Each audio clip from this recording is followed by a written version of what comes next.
మీద కేసు పెడతా, 100 కోట్లు వసూలు చేస్తా. ఒక్క వలగదెంతాడు. నువ్వు తమాషగా డబ్బులు వసూలు చేసినావు కదా ఆయన కాడ గుంటూరు కారంలో. సపోర్ట్ చేయాలి. నా బొంగుకు తీట పట్టిన నీకు సపోర్ట్ చేయడానికి కాదు, గుంటూరు కారంలో దెంగినావు కదా నువ్వు. నాకొద్దా 10,000 తెంగిండు ఆయన. నీకు తెలియదు ఆయన 5 కోట్లు ఇచ్చారంట. గుంటూరు కాలంలో ఈయన పాట కాపీ కొట్టిరు. ఆయన డబ్బులు ఇచ్చారు భయ్యా. నాకు ఇయ్యలే, అదే బాధ నాకు. ఆయనకు 10,000 ఇచ్చారు, నీకు 10,000 ఇస్తారు. నువ్వు చూపి ప్రూఫ్లు నేను కూడా చూపిస్తా. చూపిస్తే సాక్ష్యాలు తారుమారు అవుతాయి. నీకు 10,000 ఇస్తారు. 10,000 ఏందనుకుంటున్నావు? 10,000 100 కోట్లు ఇవ్వాలా? ఎంత? 100 కోట్లు ఇవ్వాలా? ఎన్ని సున్నాలు ఉంటాయి బాబాయ్? 100 కోట్లకు ఎన్ని సున్నాలు ఉంటాయి? 10 సున్నాలు. లెక్క పెట్టుకో. నా బొంగు చీట పట్టిందా? మంచిగా అడుగు ఎన్ని సున్నాలని ఆడ అదే అంటానా? ఎన్ని సున్నా అంటే 0000000. లెక్క పెట్టుకోవే ఎన్ని అని. నువ్వు చెప్పు కదా. వాళ్ళ మేనేజర్ చూసుకుంటాడు. నా బొంగులో మేనేజర్ వీడే ఒక జోకర్ కాడు.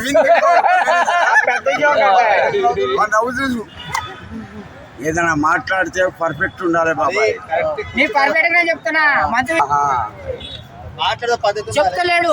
నేను ఇంట్లో దాచిన చెప్తలేడు. 5 కోట్లు ఇచ్చిండంట మహేష్ బాబు. 5 కోట్లు ఇచ్చిండంట. వాళ్ళు ఇన్కమ్ ట్యాక్స్ వస్తారు కదా భయ్యా, వాళ్ళు వచ్చేసి మొత్తం యాడ్ తెగిపోతారు అని చెప్పేసి చెప్తలేడు. అందుకనే రోజు 90 దాకా అనుకుంటాడు. ఇంకా వాటి నువ్వు తాగుతావు.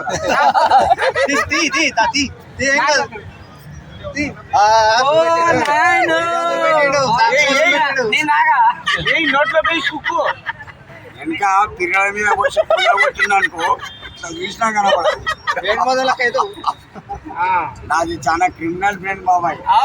అందుకనే భయం. ఏడ కుర్చీ తీసుకొని మాడబాగలేదు అని, ఏడ కుర్చీ తీసుకొచ్చి మాడబాగలేదు అని భయం అంటాను. అందుకనే అటువంటి కొడితే నాకు వచ్చేది ఏంద్రా?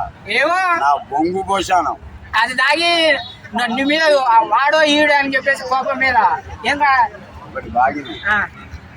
ఒక మంచి మనిషి మంచి పని చేస్తాడు, ఒక చెడ్డ వ్యక్తి మూర్ఖంగా ప్రవర్తిస్తాడు. నేను ఎన్నడూ ఇంతమంది అభిమానులు నా ఎదురుగా ఎవరిని హర్యానా, ఎందుకంట నాకు ఎవడన్నా మంచి తాత కిరీటం పెడతాడు. మంచి తాత మంచి తాత. అందుకనే 90 తాత. 90 తాత నాకు దుబ్బాలు కొట్టాడు. ఏం కాదు. అంత భయం ఉంటే చాలు. ఏమంటావు బాబాయ్? ఒకరిని హర్యానా అనా, నన్ను అంటే మాత్రం నన్నంటే మాత్రం ఊరుకోను. అరే తాత, అమ్మాయిలకు చెప్పి నీకు ఐ లవ్ యూ అని మొన్న చెప్పినావు. ఐ లవ్ చెప్పకూరి, లవ్ చేసి పెళ్లి చేసుకోకూరని. లవ్ మ్యారేజ్ చెప్తా. లవ్ చెప్పి మరి ఏం చెప్తావు సమాధానం? ఒకటి బాగినండి పిల్లలు, love marriage the best, arrange marriage the best.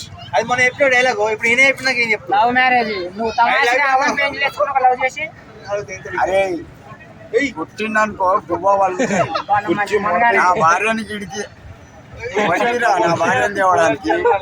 మరి నువ్వు లవ్ చేసుకున్నావు కదా. నా ధైర్యం వేరు, నా స్టైల్ వేరు. మరి ఆ ధైర్యం అందరికి నింపాలి.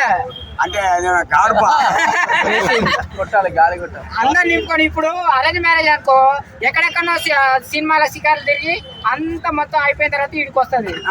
వీడికి వచ్చిన తర్వాత ఏ ఉండదు ఆడ.